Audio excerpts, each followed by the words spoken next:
Hello and welcome to Vitoria-Gasteiz, where this weekend stage 2 of the Tour de France will be departing as it goes from Vitoria-Gasteiz to San Sebastian Donostia. That's a stage that covers 208 kilometres across hilly terrain. Quite an incredible feat. Cyclists are amazing athletes. But really, that's absolutely nothing in comparison to what triathletes will be doing here in a couple of weeks' time.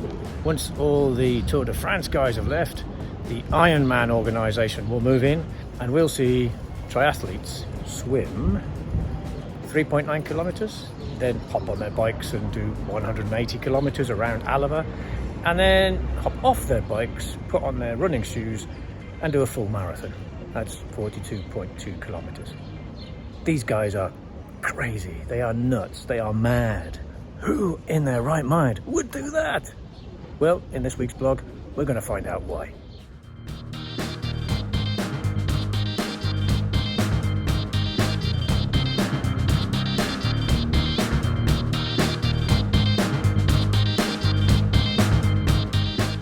Hello, and here is this week's question. Why do people compete in triathlons?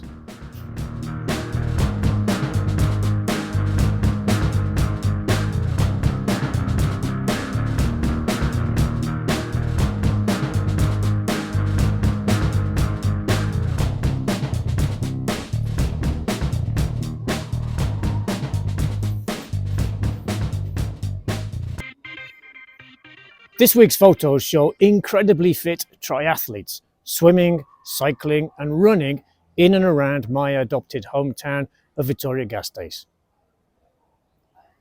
Vitoria is the perfect location for this demanding sport, as there are reservoirs nearby with good roads through beautiful countryside that connect you to the sports-mad city that is home to a marathon world champion.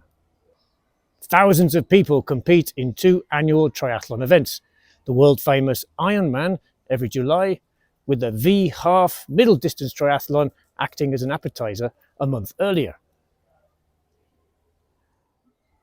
Triathlon might seem like a modern sport, but its origins go back over 100 years, to early 20th century France, where many different types of multi-sport events took place. Despite their popularity, though, there were never any unified rules. The first modern triathlon took place in San Diego, California, in 1974, and was initially conceived as a way to settle an age-old debate between swimmers, cyclists and runners about who was the fittest.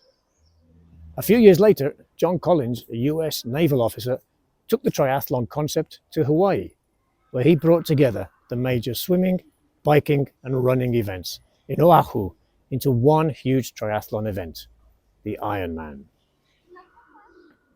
Triathlon's consolidation as an international phenomenon came when it became an Olympic sport in the Sydney Games of 2000. The most common triathlon distance follows the International Olympic Guidelines, a swim of 1.5 kilometres, followed by a bicycle route of 40 kilometres, and then a run of 10 kilometres to the finishing line. An Ironman triathlon, on the other hand, is somewhat longer, a 3.9 kilometre swim, then a 180 kilometre bike ride with a 42.2 kilometre marathon to conclude. So why are people drawn to such a grueling sport? First and foremost, it's a thrilling challenge that pushes individuals beyond their limits. Triathlons promote a healthy lifestyle and foster discipline. Completing a triathlon requires rigorous training and mental fortitude. It's a chance for athletes to set personal goals and overcome obstacles along the way.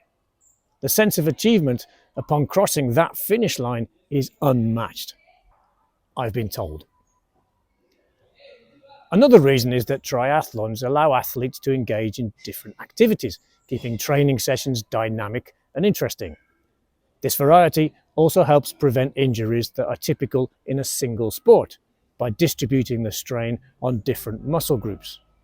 Swimming engages the upper body, cycling targets the legs and cardiovascular system, while running works the lower body and boosts endurance. On the flip side, the intense training required for triathlons can be time-consuming, demanding, and even costly. It takes dedication and commitment to balance training sessions with other aspects of life, such as work and, most importantly, family.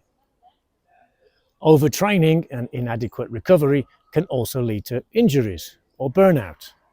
Additionally, participating in triathlons at a competitive level requires expensive gear, race fees, and even overnight stays. I used to do 3 or 4 triathlons a week when I was at university. First, I'd take a bath. Then I'd cycle down to the pub. And after downing a few refreshing pints of beer, I'd walk home. Not quite the same perhaps, but that walk home often took quite a lot of effort.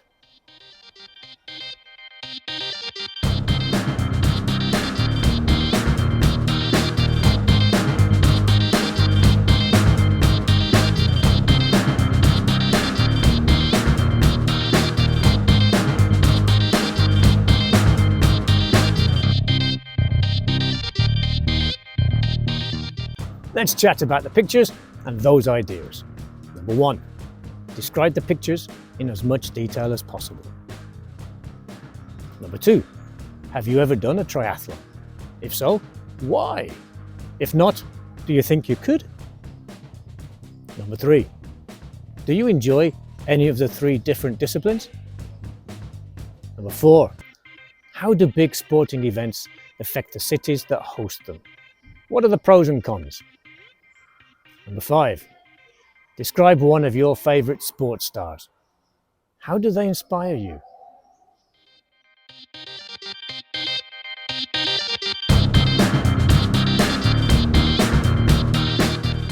And here's an activity for you.